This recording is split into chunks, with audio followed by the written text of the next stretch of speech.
इस वक्त हमारी मौजूदगी है दिल्ली प्रदेश के त्रिलोकपुरी के अंदर और यहाँ एक बेहद संवेदनशील मामला निकल कर आ रहा है और हम ग्राउंड जीरो पर आकर समझने की कोशिश करेंगे कि जो रवि यादव है जिम ट्रेनर, उनकी गोली मारकर हत्या कर दी गई है। और एक बड़ा मामला यह है कि इसको लेकर प्रशासन की चुप्पी ने लोगों के अंदर एक बेचैनी का माहौल बनाया है कि इतना लंबा समय, इतने घंटे बीत चुके हैं, लेकिन अभी पुलिस की तरफ से कुछ खास होता नजर नहीं आ रहा है। लेकिन हम जिस तरफ नजर दौड़ाते हैं तो वहां तख्तियों को लेकर इंसाफ की गुहार लगाते हुए लोग खड़े हैं। अगर हम अपना कैमरे पर्सन से कहें कि यहाँ देखने को तो हजारों लोगों की भीड़ है, लेकिन एक ऐसी शांति है कि अगर यहाँ एक सुई भी गिराए तो उसकी भी आवाज आए, क्योंकि एक सदमा है, एक ऐसा माहौल है, क्योंकि एक युवा ने अपनी जान खो दी है। इस जिम ट्रेनर ने जो लोगों की हेल्थ की परवाह करता था, आज उसके जान के लाले पड़ गए। इसका उसको जो जिसने नेशनल अवार्ड जैसी उपलब्धि पाई हो, लेकिन इस निर्दोष रवि यादव को इंसाफ के लिए आज ये तमाम लोग यहाँ खड़े हुए हैं और अपने धरना प्रदर्शन कर रहे हैं और इसी को दिखाने की कोशिश करेंगे और उनके परिजनों से मिलकर समझेंगे कि पूरा मामला क्या है। लेकिन हम जिस तरफ नजर दौड़ाते हैं वहीं इस तरह के होर्डिंग, बैनर और ये तख्तियां देखते हैं कि हत्याकार अपराधी खुलेआम घूम रहे हैं। देखो, ये दिल्ली प्रदेश के अंदर अगर राष्ट्रीय राजधानी के अंदर इस तरह का मामला देखा जाता है कि हत्यारे घूमे तो वाकई में शर्म की बात है, क्योंकि राष्ट्रीय राजधानी है। जिधर नजरें दौड़ाते हैं कि जिम ट्रेनर के गोली मारकर हत्या कर दी गई, सरेआम हत्या हो जाती है और प्रशासन की चुप्पी ने परिजनों को ही नहीं बल्कि यहाँ के इर्द गिर्द के लोगों को भी परेशान करने का काम किया है। उनके परिजन से मिलकर हम समझने की कोशिश करेंगे कि आखिर रवि यादव का क्या दोष था कि उसे जान गंवानी पड़ी। इसका कितना बड़ा अपराध था कि उसकी कीमत उसकी जान लेकर कर दी गई है। इन युवाओं के अंदर, क्योंकि वो युवा ट्रेनर हैं और कई सारे अवार्ड भी हासिल किए, इसलिए जिधर नजर दौड़ती है वहां युवा खड़े हैं और एक ही मांग कर रहे हैं कि अपने हाथों में तख्ते लेकर कि रवि यादव को इंसाफ मिलना चाहिए। आखिर रवि यादव का किससे क्या मामला था और क्यों उन्होंने निर्दय की पार करते हुए हदों को और उन्होंने उनकी जान लेने का काम किया है। उनके परिजनों से हम मिलेंगे, बड़े दुखी हैं और इस घटनाक्रम को खुद उन अपनी जुबानी सुनाना एक परिजन के लिए एक बड़ी और हिम्मत की काम होती है। और हम कोशिश करेंगे आज जो हिम्मत करके अपनी आवाज को देश दुनिया में और विशेष रूप से गृह मंत्रालय दिल्ली तक पहुंचाने का काम करेंगे।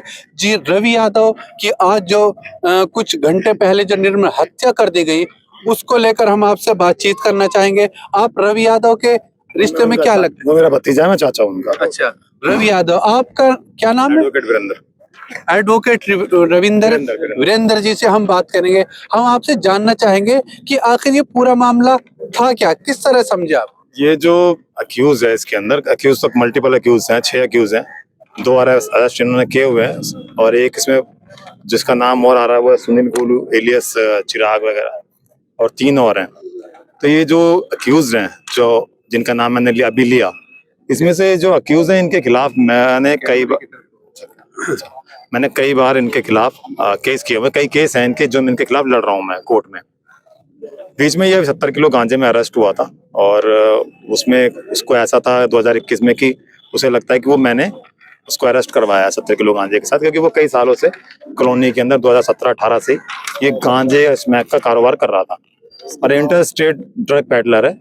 इसकी मदर वगैरह, इसकी फैमिली वगैरह सब इसमें इन्वॉल्व है। इसके खिलाफ जो FIR है 429/21 पांडव नगर। रवि यादव का क्या दोष था? इसी पे आ रहा हूँ। तो उस FIR के अंदर इसका कनेक्शन मल्टीपल स्टेट्स यानी इंटर स्टेट गैंग्स के साथ निकला। अब ये जो FIR हुई उसके बाद मैंने इसके खिलाफ बेल कैंसिलेशन फाइल किए हैं, इसके खिलाफ केस किए हैं, प्रोसिक्यूशन को सपोर्ट किया है। तो इसकी दुश्मनी मेरे से हो गई। जो अक्यूज है सुनील गोलू, इसकी दुश्मनी इसकी फैमिली की मेरे से हो गई। इसने मेरे को कई बार थ्रेट किया, जिसकी मैंने मल्टीपल कंप्लेंट्स थाने में दी हुई हैं, लाइव थ्रेटिंग की, मेरी और मेरी फैमिली की। इस वजह से ये मेरे से दुश्मनी रखता था और उसका परिणाम अब रवि को जान से मार के इसने लिया है। जो कि मेरा भतीजा है, उसको उसका मतलब मदर फादर नहीं है। तो अच्छा, इस हत्या को लेकर कितना समय अब तक बीत चुका है? ये 11 तारीख की लास्ट यानी कि 11 और 12 की इंटरवीनिंग नाइट का मामला है ये, और 12 12 12 11 12 अच्छा, अब तक जो प्रशासन ने कार्रवाई की है उस कार्रवाई से क्या आप संतुष्ट नहीं है जो आपको सड़क पे आकर इस तरह का विरोध प्रदर्शन करना अगर पड़ा? इनका इन्वेस्टिगेशन प्रॉपर और सेटिस्फैक्ट्री होती तो हम रोड पे ना आते। हमें रोड पे आने का कोई शौक नहीं है, बॉडी हमारी मॉर्चरी में, हमने रिसीव नहीं की, नहीं तो हम उसे लेके क्रिमिनेशन के लिए जाते। अभी मैंने डीसीपी साहब से बात की तो उन्होंने इंश्योर किया है कि जो भी इसके अंदर आईओ लाइबल होगा, जिसने फेयर इन्वेस्टिगेशन नहीं की है, उसको मैं सस्पेंड करूंगा। अच्छा, मोर्चरी में रवि यादव के शव को रखा गया है कि जब तक इंसाफ नहीं मिलता है आप उस बॉडी को रिसीव नहीं करेंगे? हमने इसीलिए रिसीव नहीं किया है कि एटलीस्ट इसके अंदर कोई हायर ऑफिसर आके इंटरवीन करे, क्योंकि जितने भी पुलिस वाले थाने में हैं यहाँ, ये कोई जवाब ही नहीं दे रहे क्या हो रहा है। 2 दिन से उन्हें कस्टडी में रखा हुआ है लेकिन कोई आउटकम नहीं आ रहा कि उन्होंने उसमें किया क्या। अच्छा, 2 दिन से अगर रखा। थाना आपको जवाब नहीं देता है तो आप उससे अगली रैंक एसीपी पे जाएं। के पास गया मैं, एसीपी तो वही थाने में ही है, एसीपी को प्रॉपर पता था, एसएचओ को प्रॉपर पता था, मैं कई बार मिला हूँ। मैं डीसीपी से कल मिल के आया, डीसीपी को थाने से मिस इन्फॉर्मेशन थी। डीसीपी को ये बताया गया था कि जो इसमें गवाह हैं वो गवाही देने से मना कर रहे हैं, लेकिन जब डीसीपी ने थाने में पता किया फोन करके मेरे सामने, मेरे साथ मेरा फ्रेंड भी था एडवोकेट लव, तो डीसीपी को थाने से जवाब आता है कि सॉरी ऐसा गलती से हमने, तो इस तरह की और भी कई। अच्छा, पुलिस की शिथिलता आप मान रहे हैं, क्या रीजन ऐसा है जो पुलिस जो है इतना ढीला रवैया अपनाए हुए है? उसका रीजन क्योंकि 2017 से लेके अभी तक वो यहाँ पर इसी कॉलोनी में जहाँ आप खड़े हैं, यहाँ ड्रग्स का कारोबार कर रहा है वो, और वो पुलिस की बिना मिली भगत के बिना ये हो सकता है? ये पॉसिबल नहीं है कि कोई 7 से 8 साल तक इसी लोकल एरिया में ड्रग्स का कारोबार करे और पुलिस को पता ना हो। और ऐसा नहीं है कि अभी भी नहीं हो रहे यहाँ कारोबार, अभी भी मैं आपको कई जगह दिखा दूंगा, तो बिना पुलिस मिली भगत का तो होता नहीं। इतने लंबे समय से यहाँ ड्रग्स का कारोबार चल रहा था, तो इस क्षेत्र के लोगों ने, यहाँ मैं मानता हूँ बुद्धिजीवी भी होंगे, कुछ सोशल एक्टिविस्ट भी होंगे, कुछ एनजीओ भी चलाते, उन्होंने कभी उसके खिलाफ शिकायत करना जरूरी नहीं समझा? मैंने शिकायत करी, मैंने इसलिए बताया 429/21 जो FIR है 70 किलो गांजे के साथ पकड़ा गया। तो अगर मैंने शिकायत की तो मेरी शिकायत पे मेरे को क्या अंजाम हुआ ये आप देख रहे हो। एक शिकायत का बदला उसकी हत्या कर लिया जाएगा, ये कहाँ का इंसाफ?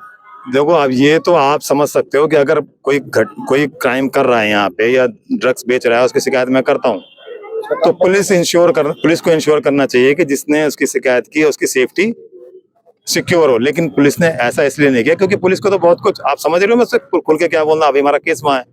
अच्छा, इस तरह का एक मामला हो गया, आपकी वजह से आपके भतीजे ने जान खोई है, तो क्या आपकी जान को अब भी कोई खतरा बना हुआ है? देखो वजह का तो ये है क्योंकि वो मेरे से दुश्मनी रखता था, मैं उसका प्राइम टारगेट था, दुश्मनी मेरे से थी उसकी, क्योंकि मैं उसके खिलाफ बेल कैंसिलेशन फाइल की हुई है मैंने। अभी 11 तारीख को, ये जो लास्ट 11 गई, इस 11 को हमारी हियरिंग्स थी, उसके अंदर आईओ ने, जो नंद किशोर पाटिल है SI, जिसने जाके वहां पे मेरे ही खिलाफ, जो कि मैं प्रोसिक्यूशन को सपोर्ट कर रहा हूँ, अपना रिप्लाई फाइल किया, जिसपे जज ने उसको डांट भी लगाई कि आप अक्यूज के साथ मिल गए हो।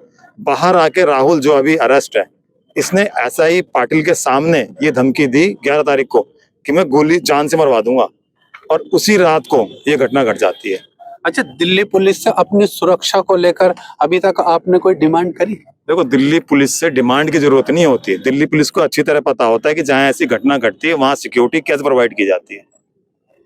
सिक्योरिटी प्रोवाइड करा के ही वो, या सिक्योरिटी इंश्योर करके ही वो कोई गवाही ले सकती है।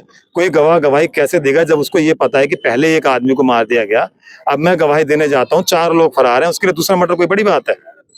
कोई गवाही देने कैसे आएगा? How it is possible? ये बात तो तुम्हारी वजह से। अच्छा, कोई जी आप भी इनके परिजन हैं? मैंने बता दिया कि प्राइम टारगेट मैं ही था, मारना तो वो मुझे ही चाहते थे, लेकिन भतीजे। अच्छा, अब आप दिल्ली पुलिस से क्या डिमांड करेंगे? देखो मैं दिल्ली पुलिस से डिमांड तो मेरी यही है कि जो और फरार है उन्हें पकड़े, जिनको बिठा रखा है उनकी खातिरदारी हो रही है। खातिरदारी का मतलब कुछ और नहीं, खाना पीना चल रहा है, तो उनको कम से कम पूछे तो कि इस कॉन्स्पिरेसी में और कौन कौन शामिल है। भाई उसकी पूरी फैमिली शामिल है, क्योंकि उनका एक रोजगार था ड्रग्स का जो बस्ट हो गया मेरी वजह से, तो कंप्लेंट करने की वजह से। तो अब वो पूरी मेरे से दुश्मनी रखते हैं, तो अब कम से कम पुलिस इन्वेस्टिगेशन करे, और जो लाइबल आईओ है जो हमारी सिक्योरिटी इंश्योर नहीं कर पाया, पब्लिक की सिक्योरिटी इंश्योर नहीं कर पाया, घटना के बाद कोई कार्रवाई नहीं कर पा रहा अब तक, ये शुड बी सस्पेंडेड। डिमांड है ये। और कोई उनके पड़ोसी ऐसे हों जिनसे हम बात करना पसंद करेंगे। और यहाँ जो प्रदर्शन चल रहा है इसको दिखाकर पूरी तरह से सुरक्षा को चाक चौबंद किया हुआ है और इस जस्टिस को लेकर लोग लगातार बात कर रहे हैं। यहाँ देखते हैं कि पुलिस प्रशासन खड़ा हुआ है और उनकी मौजूदगी में ये धरना प्रदर्शन चल रहा है कि रवि कुमार को जब तक न्याय नहीं मिलेगा तब तक मोर्चरी से हम अपने शव को बरामद नहीं करेंगे। लगातार पुलिस ने अब तक 2 लोगों को गिरफ्तार किया है और पूछताछ लगातार चल रही है। अभी मृतक रवि यादव के परिजनों से मिलकर हमने समझने की कोशिश की कि आखिर पूरा मामला क्या था। जो जिम ट्रेनर रवि यादव ने अपनी जान निर्दोष होते हुए खोई है और उनके चाचा एडवोकेट ने कहा कि सिर्फ मेरे कृत्य का फल भुगता है रवि यादव ने। और इस टाइम रवि यादव की बात कर रहे हैं, उनके शव को मोर्चरी में रखा हुआ है और रवि यादव के परिजनों ने शव को लेने से पूरी तरह से इनकार कर दिया है कि हमें इंसाफ चाहिए। जब तक इंसाफ नहीं मिलेगा हम मोर्चरी से अपने शव को लेने वाले नहीं हैं। लेकिन पुलिस लगातार जांच में जुटी हुई है और अब तक 2 लोगों को गिरफ्तार करने में कामयाब रही है। अपने शहर की लेटेस्ट खबरों के लिए चैनल को सब्सक्राइब करें और बेल आइकन को दबाएं।